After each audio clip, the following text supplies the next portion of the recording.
Welcome to Keeping It Real Movies, where we go over all the movies and give you the real. Jeez, you guys are not going to like this one. This is not a Batman movie. This is not a Harley Quinn movie. This isn't even a Joker movie. Turn your comic book nerd brain off because this has no relation. Just the name. This movie is an extension of the 2019 The Joker. It plays more of a court drama than anything. There's a romance, but not in the traditional way of Joker and Harley Quinn. Phoenix is extraordinary. While this is not a Gaga movie or a Harley Quinn movie, you will be disappointed. She is not written as the Harley Quinn we've grown to love, and I didn't like what she does in the third act. The musical portions were annoying at times, while some were okay. Even the Joker didn't like the singing at times. This movie was more of a deeper dive into who is Arthur Fleck. Great cinematography, great acting, a satisfying ending. I'll give it 3.5 stars for the bravery. And now I would love to deep dive into spoilers. So if you haven't seen this movie, please come back after you've seen the film.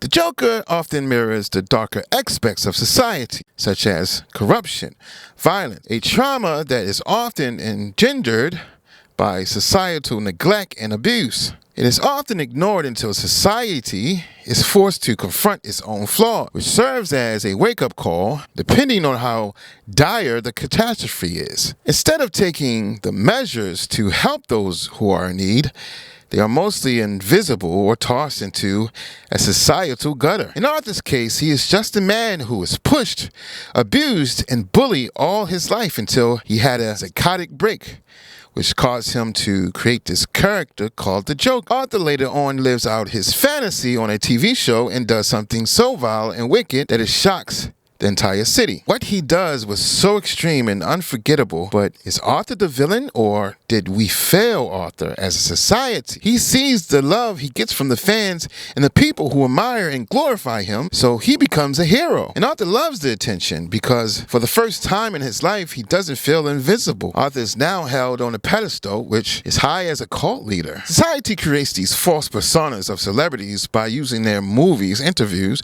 music, or whatever they can grasp without considering they might not be who their art symbolizes. Arthur enjoys the perks of being the Joker persona, and later on, he falls in love with a fan of his persona. But he is weary of the Joker act and reveals it's just a fantasy. Just like that, everyone leaves him, tossed out again like celebrities who we once loved when they no longer make us happy. The Joker reflects on society's sick infatuation with the wicked and how we abandon them when they are sick and worship them when the media holds them high for the world to see. In actuality, society creates these false personas and glorifies these demented criminals.